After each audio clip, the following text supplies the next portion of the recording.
立法委员郭国文表示，自当选立委以来，每年透过无同的措施来协助文旦农，包括促销企业的媒合，加督促政府进行加工果的收港。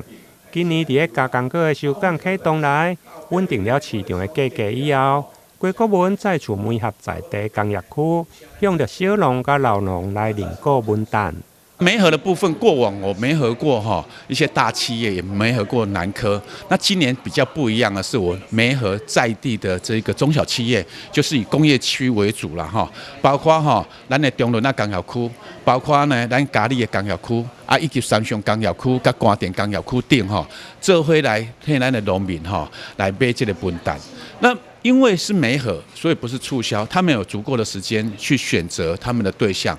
那今年的对象，我主要锁定的这一个销售那个供应对象是这一个中农，叫小农跟老农。为什么小农跟老农呢？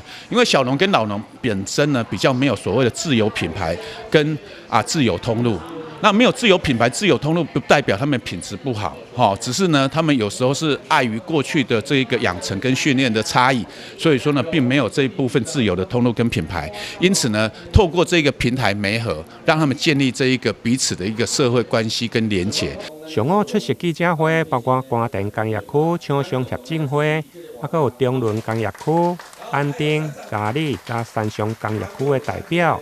充分展现在地企业挺小农的精神。